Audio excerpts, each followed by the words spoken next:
Hello there once again, fellow peregrinos. Welcome to El Camino de Santiago Pilgrims podcast, where we talk about planning, preparation and packing for walking El Camino de Santiago, as well as tips, tricks and hacks to make your journey along the way a lot more enjoyable. This week we're talking to Mario Andrich, who is a singer-songwriter from Vienna in Austria, of course. Now, he walked the Camino Frances, but his path there was not, should we say, an ordinary one. He actually walked to the start of the Camino Frances from his home in Austria. He walked through Switzerland, he walked through France, and that's how he got to the starting point at the foot of the Pyrenees. So, Mario Andrich, welcome to the podcast, you crazy man. Hey, what's up? What's up? I thought you were Austrian, not American, but anyway. Yeah. Love it. Okay, so now Mario, we know you're a singer-songwriter, and you were so inspired by your time on the road that you wrote an EP called Wandering, and we're going to talk a lot about what inspired you to write it, the songwriting process, whether you kind of came up with the melodies while you're walking, or whether it was something that you worked on more when you came home, how you recorded your thoughts and journaled your thoughts along the way. But first of all, we're going to start the podcast, as always, by asking, why did you decide to just walk from your front door in Austria all the 2,000 miles to Santiago de Compostela? Well, I didn't really decide to walk all the way from Austria to Santiago. At one time I was living near Vienna in a small town Fisherman, and I met two girls who were walking the Camino, and I didn't even know that there are ways through all Europe, which is logical because you can, in the mid ages, you have to come somehow to San Jean-Pierre-de-Port. And I decided, okay, let's try it. Let's try Austria, walk a couple of times. And yeah, that's where I started to walk Austria. For no particular reason, I was just trying to see if I can walk because I never walked so much before. And yeah, I ended up walking all Austria. And then I decided, okay, to move on and to walk all the way through Switzerland and France to Spain. So you met two girls in Austria that had walked the Camino before. Yeah, I hosted them because they didn't found, because there are no albergues in Austria, or you can sleep in churches or monasteries, and they met me on the street, or basically it was more couch surfing thing, and so they told me they were on the way, and yeah. That's where I first heard it. So these two girls were also walking from Austria to Santiago? They were just walking, 2 weeks through Austria. Some people are walking just in sections. Okay, so I'm intrigued because, say, for example, I live in Austria or I live in England or wherever I live in Europe, and I decide that actually, if I'm going to walk, I'm going to walk from my front door, do it the old way, the traditional way, which the medieval pilgrims did, many of them. They didn't have Ryanair back in those days, so always there. So how do you know where to find those trails which will eventually link to the Camino? Yeah, that was funny because the place I was living in, the town, was right where the way is going. There are signs like in Spain, with the yellow sign, and I didn't know about it. And there are all ways through Europe, from the south, from the east, from the west, leading to San Jean-Pierre-de-Port. So there's so there's actually a Camino in Austria that is... Yeah, that's a Camino. Wow. 100% like in Spain, just without the albergues, and it's not so well known, and not so many people are walking, but that's basically regular Camino. Yeah. And do you know where that Camino starts in Austria and where? Yes, it starts at the border with Slovakia. It's a small town called Wolfstal, and it's basically all old Roman roads. And, right, really interesting. And so there are many ways, from the south, from the north, basically. Also, there are guys walking from Russia, from Poland, from Czechia, from, Germany. I met a girl who walked from Norway down.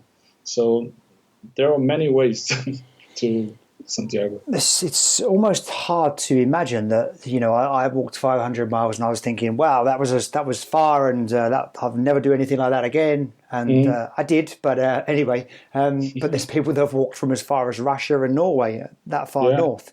Okay, well that's really interesting. So I want to ask you a little bit more of between your starting point in Austria and your starting point and the official starting point of the Camino Frances in Saint-Jean-Pied-de-Port. Where do you stay along the way? Like you said, is it just churches where you can bunk down for the night, or couch surfing, or is it just fly by the seat of your pants? How do you work that one out? Through Austria, it's like, many churches and monasteries, and also people who bed and breakfast kind of thing just for pilgrims, which is not so expensive, so you can afford it. And Austria was really easy, that was not a big, and also you can always take a tent with you and sleep outside. And that's a good thing if you want to walk through Switzerland, because it's crazy expensive.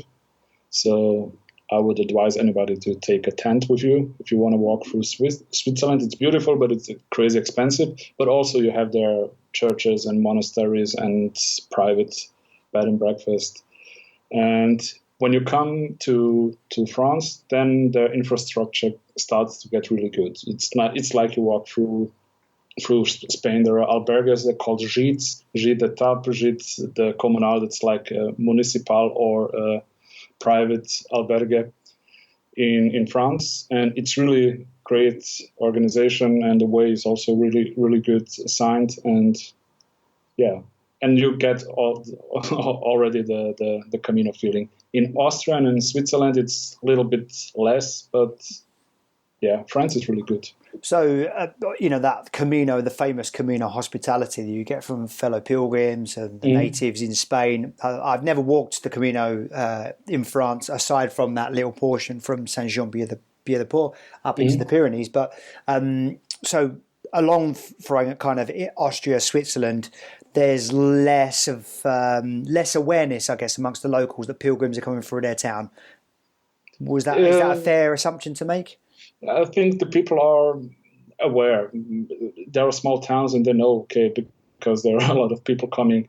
But it's not such a big thing, I guess. Okay. So big question is, you're a singer-songwriter, Mario. Did you take a small ukulele or a guitar or banjo or something with you, or was it just kind of playing the music in your head? No, I didn't want to. It was just too much stuff and weight to carry.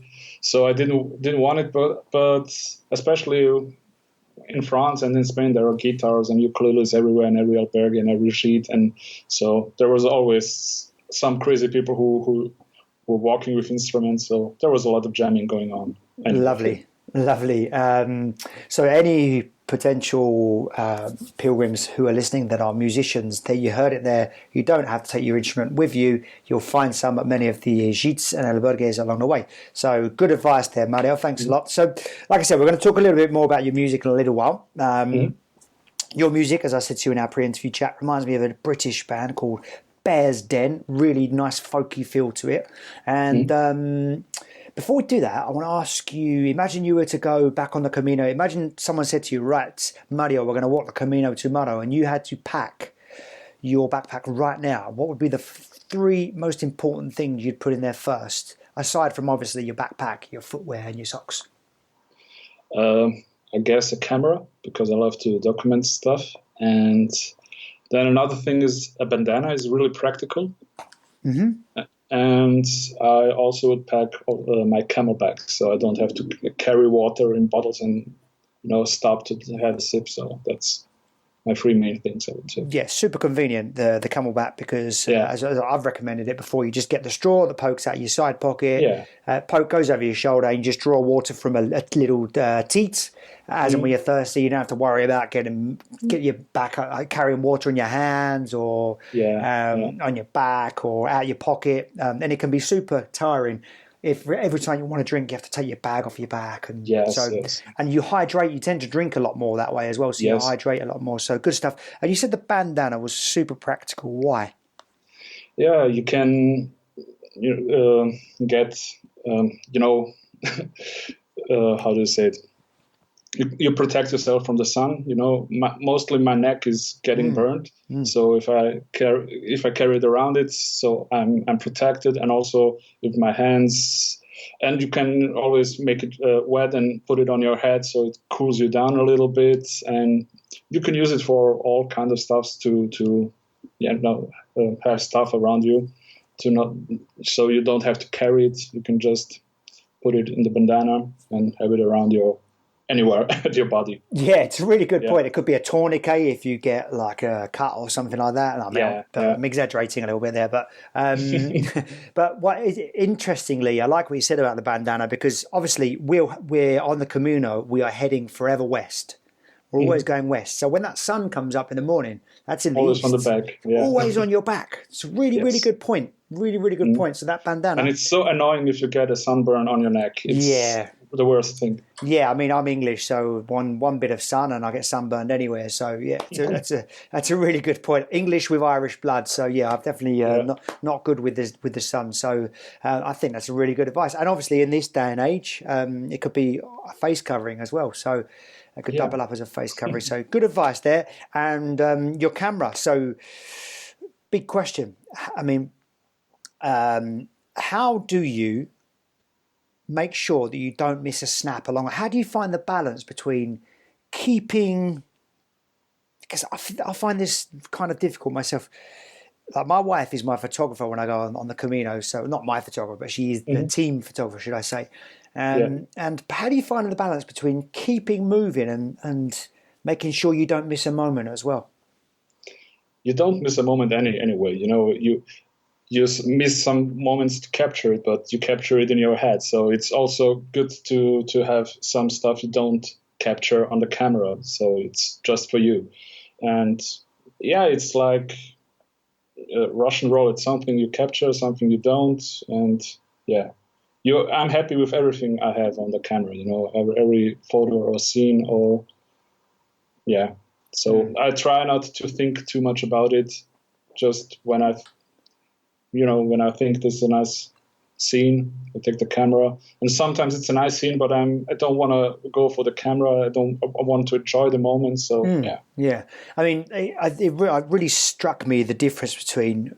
This is going to sound like a silly thing, but my wife and I did a road trip around Scotland recently. It's called the NC 500, and it's just a coastal road that goes all around the north coast of Scotland.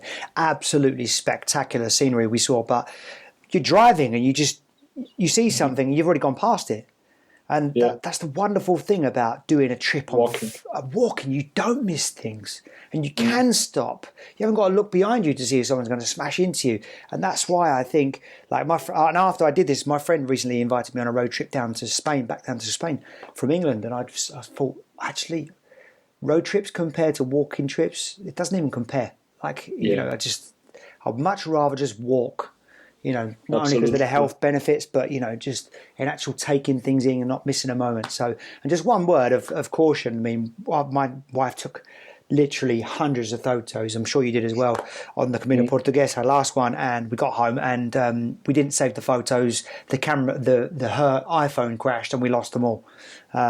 We still haven't got over that, to be honest with you. So as soon as you get home, get those photos saved. So that was the moral of our story. That was one mistake we made. A mistake you made at the start of your Camino, and you wouldn't make were you to go again. Yeah, I think when I was starting to walk in Austria, I tried to walk with regular hiking boots, and that was not really a good decision, because my feet were really tired and I got blisters, so I switched to running shoes, and at this point I was good to go. So yeah. How did you deal with the blisters? Dry them out and have some disinfection. Okay, so did you stick the needle through and pull the thread through, that kind of thing? Right. Okay, so we've heard that tip and that method mentioned a few times before on the podcast. You get a sterilized needle, is correct, isn't it? You Yes, or poke you burn it with fire or something. Yeah, okay. You sterilize it somehow. And then you poke it through the blister. You drain it and dry it out and disinfectant on it, and hopefully that should do the job. Okay, so you switched to trainers after finding out hiking boots weren't for you. What do you think the problem with the hiking boots was? They're heavy, not well breathing, and they're stiff, and I don't know, not comfortable and unnecessary to walk, because there is not at some parts in Austria and in France and also in Spain there are where you could use these shoes, but for most of the time, if you go with no trail runners, you're good to go. So. Yeah, okay. I'm now going to ask you to mention a favorite albergue. I looked it up in Gragnon. I don't know the name. It's the in the church. I don't know if you stayed there. I did. I have. Yeah. Did you ever sing song that night? Yeah, of course. It was crazy jamming night. So it was amazing. Yeah, it's an amazing atmosphere in the albergue in Gragnon. It's nothing spectacular. You turn up. Yeah. I think it's just a good atmosphere. The sleeping quarters are up some steps in kind of the attic of the church. You're sleeping on some kind of they look like gymnastic mats kind of thrown on. Yeah. Like a place. It's really uncomfortable. Yeah, but it's such a warm, welcoming atmosphere, and everyone mucks in for the pilgrim dinner. Everyone helps to wash up afterwards. They have the service in the side chapel afterwards, and then after that, everyone reconvenes in the communal area. There's songs going on, and what was it like for you there? Did you have a similar experience? Yeah, of course. It was like that. And there was also, I think, always different people working. We have some Italians working there, making the food and taking care of us. And it was just great because there were so many instruments and there were a lot of people, musicians, and we started to play and we had great dinner. And at the night we went to the church. On top there was where the choir is usually singing, I guess. And we were sitting around with candles and also singing and talking, and it was really emotional, but beautiful, and such a great atmosphere, and it felt really like family. And we were like 20 people. And exactly the same for me, and I went up to the top of the church tower where the bells ring. Yeah, on the tower. Yeah, yes. You can get up the top of the church tower, can't you? And then you look across the rooftops, and you look across the countryside of La Rioja, and you can see far out to Castilla y León, and it just is one of those moments on the Camino that I will take to my grave with me, just remembering that the peace I felt looking out across those rooftops and across that countryside after experiencing such amazing camaraderie with the people that I had met at that time in the albergue. So remember, everyone that's listening, Gragnon has been mentioned. That's Granon, and the first N has got kind of, I don't know the name of the symbol, but a little kind of moustache on the top of the first N. I don't know what the symbol is called in Spanish. I should know that really, but I don't. Yes. So Gragnon, the albergue there, make sure that is the place you stop at one of. You're at least the third interviewee on the podcast to mention that one. So thanks for that recommendation, Mario. Now I'm interested, at what point along the way did some songs start to form in your head, or some ideas for where did the musical conception start? I was walking and I was not really thinking about so much about music, but I was getting inspiration with the people I met and the things I saw, and it was like I was taking inspiration with me, and I released it when I came back home, more or less. I started also on the Camino to write a little bit of music and to have a couple of melodies, But most of the music happened to me when I came back home and when I sat down and tried to reflect everything that happened. You start to process it all. Yeah. And I'm interested because how you never know when inspiration is going to strike. Yeah. Now, there will be a lot of people that are going to walk the Camino listening, thinking, right, this is a once in a lifetime thing. How they'll be thinking, how am I going to record my thoughts? How am I going to journal what I'm thinking and feeling, or even in your case and many musicians' case, hearing along the way? Because I know for a fact I heard melodies in between my footsteps. I am a musician. I've written songs and I've worked as a musician full time for a long time until COVID came along. But how did you make sure if you're walking, you hear a melody or a lyric? How would you record that along the way? So I had always my phone and I recorded melodies if I had a melody in my head. I will record it, just sing it to the phone, just so to have it. Yeah. No, I have done exactly the same. I've done exactly the same. And sometimes it just sounds like nonsense or just a mumble or something. It sounds kind of nonsensical, but there's something in your head. And then maybe you walk in and you have a lyric that comes into your head. And you think, that would maybe fit. I mean, what would come first for you? Is it the lyric? Is it the melody, or is it just changes? It changes. It's never the same. So I prefer to have a melody first, but sometimes I have the lyrics first too. So yeah. So, for example, I mean, would you hear just lyrical melodies, or would they be like guitar pieces? Would they be chord progressions you might hear? Yeah, it's really a mix. Sometimes chords, sometimes a melody, sometimes just a way you say something, or I don't know, or just a theme. Just you're walking and you see something and you start to bounce with words, and it's really random. So let's put you on the spot then.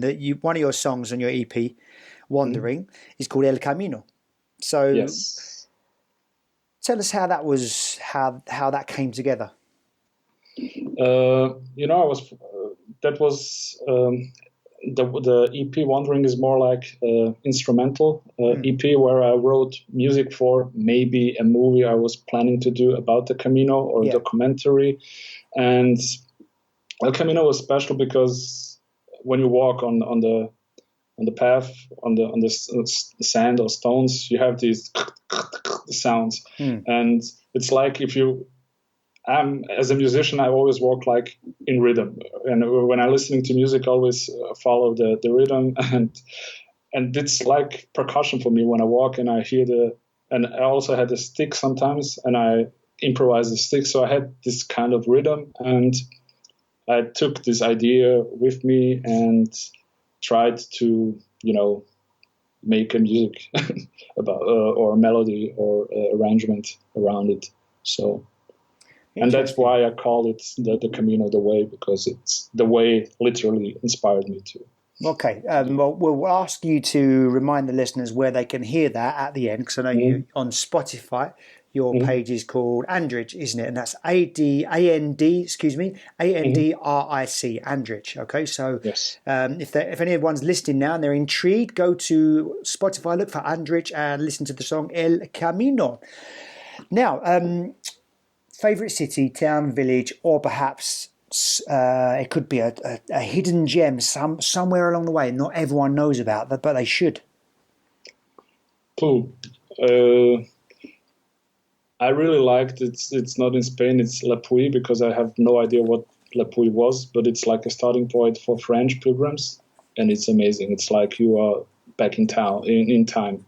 So that was really a favorite place I was staying. I had a rest day there, and I explored the city a little bit. So in Spain, it was in France, but in Spain, I really enjoyed Leon. I don't know. I like the city. I had also a rest day there, and it was kind of the only rest day I had in Spain. I was thinking maybe I should do a rest day in Pamplona, but then I was in Pamplona. I didn't feel tired, so I moved on, and then I thought maybe in Burgos, and Burgos I wasn't tired at all, and so I was okay. walk through the Meseta and Leon. I was really feeling comfortable, and I stayed there one day. And so really if you're coming out of the Meseta when you get into Leon, did you feel when you go from walking in the middle of nowhere to all of a sudden be in the middle of a big city and thousands of people around you? Was it a relief, or was it like, like I'd rather be back in the wilderness here? No, it was. I was happy that the Meseta was behind me. Not because I didn't like it. I loved the Meseta. It was for me amazing, but it was just tiring because I was walking in November and it was so windy and also rainy, and it was really tough. But it was amazing. And when I came to Leon, it was like, okay, cool. Now new terrain, and also I met so many good friends and people in Leon. We had such a great time there. We were like 20 people who met through all the time, and we were all at the same time in Leon, so we had a great time there. Yeah, that's okay. basically. And often along the way, Mario, it's not always those once in a lifetime. They're not always memorable moments because you felt good. Sometimes they're memorable moments because they were challenging. Can you remember on your 2,000 miles from your home in Austria all the way to Santiago de Compostela, maybe a moment where you felt down? It could be physically, it could be mentally, and how you got through that. Think back to your lowest moment and how you pulled yourself up. Yeah, the funny thing is that the lowest and my worst day was the last day before Santiago arriving. Okay. And I was wondering, okay, why? I had rain, I had snow, I had wind, I had all the bad weather. And at the last day, it was just cold and rainy, but nothing special. But I felt so bad, and I didn't really knew why. And when I came back home, and it was just probably the fact that I knew the way's ending. And I just didn't want to end it, and I wasn't ready. And that's the toughest day of my Camino. So it's funny because you walk 2,000 miles and then you feel like, okay. So someone experiencing a similar emotion, how would you advise them to move to a more positive frame of mind? If you, it's tough. hard. It's tough, right? Yeah. It's tough, because if you have the feeling you don't want to end it, but sometimes it has to end. It's kind of, you have to accept it. And also you have always hard times while you're going, your feet hurts or whatever, but you keep going because, there is no way back. There's no sense. It makes no sense to go back. So you just go forward and you accept things. No, I like it because that's the Camino motto. The Camino motto is Ultria, and that means move forward with courage. So it's very, very apt, the advice you're giving. And I had a very, very similar feeling when I finished in Santiago, and I didn't know couldn't imagine that I wouldn't get up and walk again. I took a rest day, and then I just thought I could get a bus back to Barcelona, or I could keep going. So why not keep going? So if you've got the luxury of time and you can keep going to Finisterre another 3 or 4 days, why not? And if you can keep going to Murcia, which many times has been mentioned on this podcast, why not? And after having serious depression and blues after my first Camino, I know that in subsequent Caminos, I myself have said to myself, right, this is about taking the lessons that I've learned on the road, because the lesson that I learned on the road is when there is a clearly defined goal, like we have every day on the Camino, there is a clearly defined goal on the horizon, and that is Santiago. So it was about setting those clearly defined goals in the areas of my life that I wasn't happy with. What's going to be my personal Santiago? What's going to be my financial Santiago? And get up every day and work towards that. Keep moving forwards. It might not necessarily be with my feet towards Santiago, but it could be with my personal development and so on and so forth. So that's the way I got through a similar emotion. So thanks for saying, move forward, because it's great advice. There is no point in looking back. It's been great. Be grateful for what you've got. Take it, use it, and make your life back home even better. So, and I hope I did that. And it sounds like you did too, because after 8 years of not having written a song, you came back and wrote loads of songs, which we're going to hear about more in a little bit. Before we do that, we're going to do some quick fire questions. So for these questions, they're going to be short, sharp, quick answers, and we'll do one after the other. Okay. So your favorite Camino, blog or book? It's 1 million steps to the end of the world. 1 million steps to the end of the road. Okay, good stuff. A Camino Facebook group or forum? I only know one. It's a Pilgerforum, German. Okay. What's the name of it? Pilgerforum. Okay, sorry, Pilgerforum, German. Perfect. Okay. So, favorite Camino vlog or film? There are many on YouTube. Blogs. Just look them up on YouTube. Yeah. Yeah. Now, a social media. Someone to follow on social media. Sorry. Someone, a pilgrim to follow on social media, perhaps. There's a guy, Efren, called, I don't know. Efren Gonzalez. Yes. Efren Gonzalez. Okay, great stuff. Your favorite food and or drink on the Camino? Aligot. It's a French dish. Okay. One thing you wished you'd packed? I got everything. You came prepared? Yes. Okay. Or didn't need much, I don't know. To have it all, you need very little. That's what I read very recently. So I like that saying. One thing you didn't need and wouldn't take again? Maps.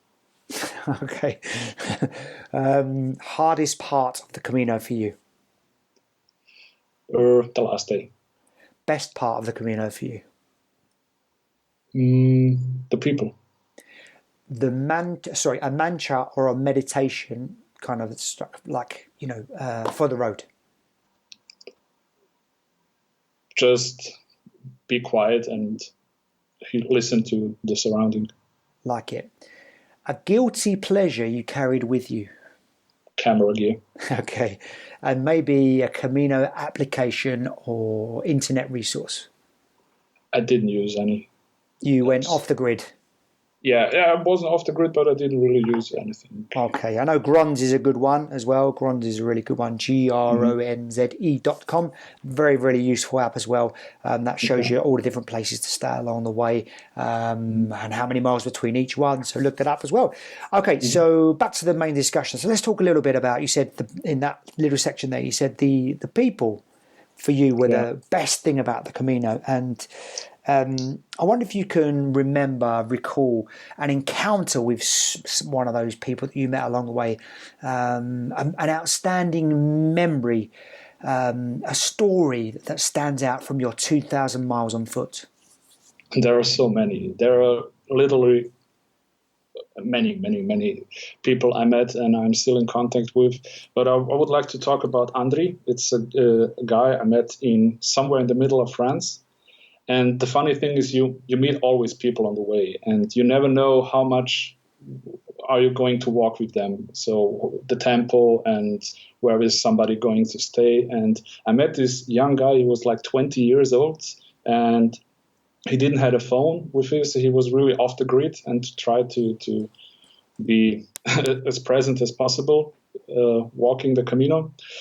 And we met, like I said, somewhere in the middle of France, and we ended up walking all the way together, but with exceptions. We didn't see us for days or weeks, but we bumped into each other all the time, and he became somehow my little brother, and it was really, really, really great. And because also he didn't have a phone, but like I said, the Camino provides, and you just walk, and if you're going to meet somebody again, you'll meet him again. If not, it's not meant to be. And it's also the feeling you walk and you have no really pressure. Okay, I have to walk with this person because we spent so many time together. You just do, and you just walk, and things develop somehow. And it was really amazing to build this relationship with this guy. And I don't know, he was really, really great. And like I said, he became my little brother, and yeah, that was amazing. So the outstanding memory for you is the feeling of connecting with somebody. Yeah, the people in general, just so many stories and people. Yeah, that's I won't really remember the places or the way or whatever. I'll remember the people and the stories and the memories we shared.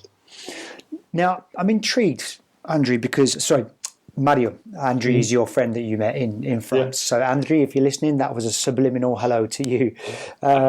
Sorry about that. Mario, I'm intrigued because many people, many potential pilgrims, they see barriers to being able to go and walk the Camino as time. Many people, they struggle to make space for one entire month out of their lives. How long did 2,000 miles take you? 4 months, because I walked 1 month Austria years before, and then I decided to walk the Spain part, but I couldn't get the month off, so I quit my job and I walked through Switzerland, through France, 3 months in a row. Right. Okay. So, I mean, how do you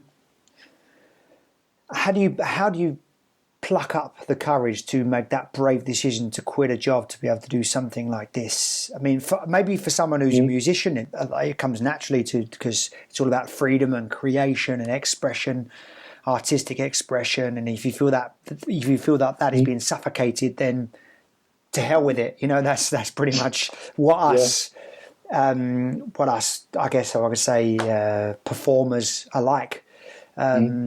But not everyone's like that. So any advice you could give, any ways that people could make this happen in their lives?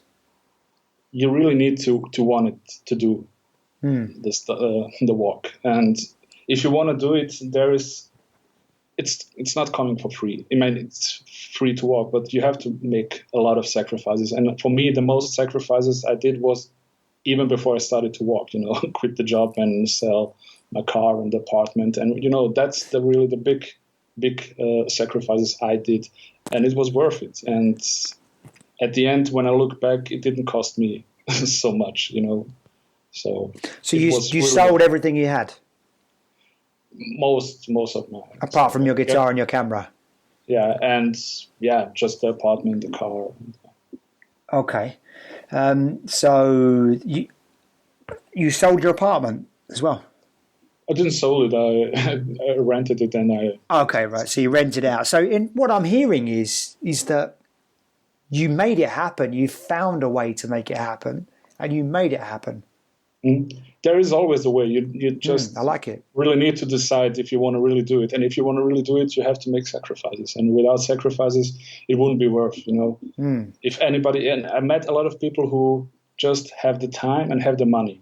And they're walking and they don't feel like they're doing something special because there is no sacrifice, and it can't be really special if it's on a plate to you. You just walk and do it because you have the money and the time.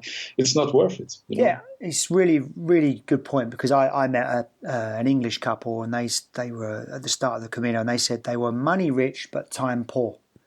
And so what you're saying is, and I really like it, and this will, believe it or not, I think will come in very inspiring it will appear to be inspiring to many pilgrims that I think, I can't because of my job, I can't because of this. But actually, could you rent your apartment to pay your mortgage? Could you take a sabbatical from work? Is there such and such a person that's going to look after your dog? Like you said, if you really want to do it, you will find a way. So whoever's listening to this thinking, I want to do it, but I've got commitments, there is a way to shirk those commitments and unload yourself of those commitments, free yourself of those commitments. You've just got to be like Mario and find a way to do it. And then you get 3 months on the road. So I'm intrigued, Mario, after 3 months on the road, describe the feeling when you arrived in Santiago. That's a lot of people ask me about that. I mean, 3 months, 2,000 miles. Come on. It's crazy. I mean, it's pure joy. It's amazing. It's just hard to describe. But it's not just. I mean, for me, it was really the highlight arriving in Santiago. But there were also the time when I quit the job and I came back to the Camino in Switzerland. Also, the first day, knowing, okay, now I'm heading to Santiago with no breaks, no stops, no going back and forth. I'm going to Santiago. It was amazing, this feeling. And also the feeling arriving in Saint-Jean-Pied-de-Port. I walked, I don't know how many miles just to walk the Camino Frances. And I wanted to walk the Camino Frances at the start. That was my original plan. And I was looking for flights. I was looking for buses and trains and how to arrive to Santiago. And that I came by foot. That moment I was in Saint-Jean, that was so emotional and amazing, And then arriving in Santiago too. So yeah, it's just hard to describe. Were you able to express those emotions and that moment through song when you got back? Is there any song that you wrote on your album that was inspired by that moment or is linked to those emotions? I didn't really yet found a way to write a song about arriving because I'm still feeling. I mean, I arrived in Santiago, but there is, like a good friend said, okay, now the real Camino starts when you come home, and so I'm still not arrived, and I hope I will never arrive because if you arrive, you're dead. So I think keep going, but maybe I will write a song about arriving in Santiago. So that's. And were you speaking to me and I had never walked the Camino before, and you had to give me one piece of advice for my Camino? What would you say? The only thing I say to people is walk alone. Start alone. And you will never walk alone. You will meet people, but don't go with friends or with a group or, if you can, why? Walk alone. I think there is a saying that the Camino is a walk for yourself. And so you should start alone and face yourself. It definitely makes you more open to meet people. There's no doubt about that. Yeah, it makes you open you sharpen your senses for friendship, and I think it makes you more open to everything the Camino has to offer, and the amazing personalities that you meet along the way that enrich your experience, like Austri, for example. So I think that's actually, if possible, like you said, if possible, go alone, because then you're more open, basically, to the Camino magic to cast its spell upon you. So I like that advice, actually, really. I hadn't thought of that, but actually I think that's a really good point, because I know I've walked it alone and I've had an amazing time, and I've walked it with my wife and I've had an amazing time. And they're two different experiences.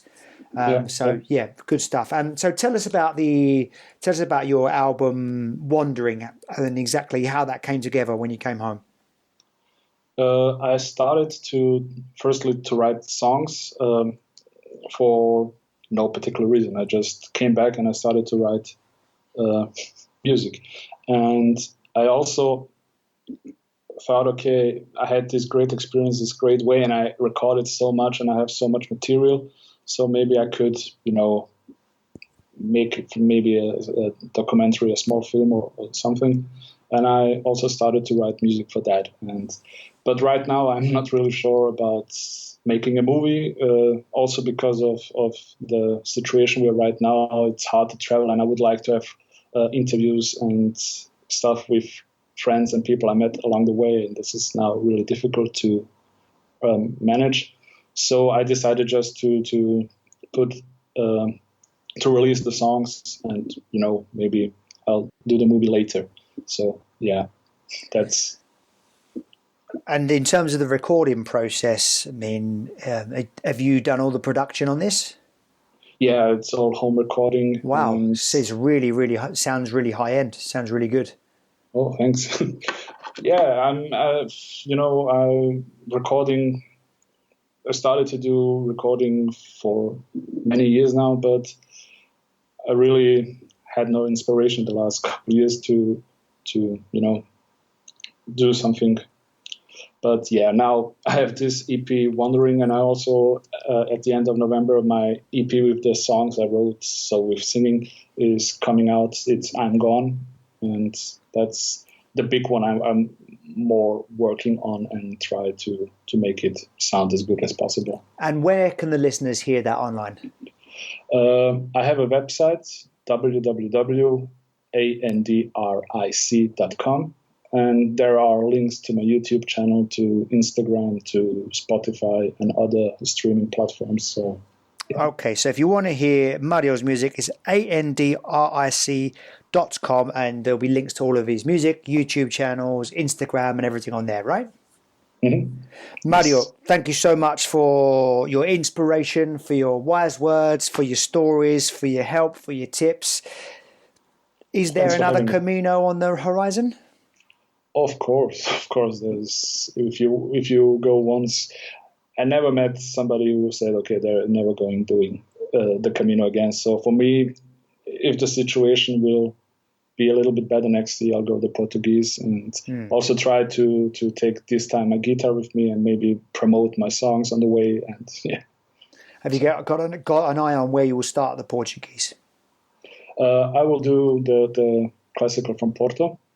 Okay. And walk to Santiago, and then I don't know how much time I'll have, so I will also go backwards to Pamplona, jumping over. And then after that, you'd have to go sideways as well, because you're going to have to get like 2,000 miles out of it. I don't think that one's going to be long enough for you, to be honest with you. I just like the idea to go backwards and to every day meet new people and to play them the songs. That's kind of the idea behind it. You could serenade them along the way. Yes, and every day new people. So, well, and just to last but not least, is there a Camino song for you? Like, I would say, like a song could be one of your own. It could be one by another artist. One that can help the listeners get in the mood for their Camino. Yeah, there's actually a story I didn't tell because there's not so many time. A friend I met on the way, she's from Wales, and she wrote a Camino song. It's the Camino song, and we recorded it in Santiago, actually, and it's a beautiful Camino song. It's really getting you into the mood to walk. The Camino song, it's called? The Camino song, it's from Susie McGregor. Susan McGregor. Susie McGregor, sorry, Susie. Susie McGregor. Right, where can we find that? On YouTube. Right, okay, we'll look that up. The Camino song, yeah. The Camino song by Susie McGregor. We'll definitely look that up. And you're playing on that as well? Yes, I'm playing the guitar. Beautiful. Okay, so Mario, for your next Camino Portuguese, whether it's next year or sooner than that or after that, whether you walk from Austria or whether you walk through wherever, you're going to go through south of Spain to get there. Who knows, you crazy man. Thank you so much for 50 minutes of your time. Thanks for all the help you've given the listeners as well. I want to wish you, as always, ultra buen camino. Thank you.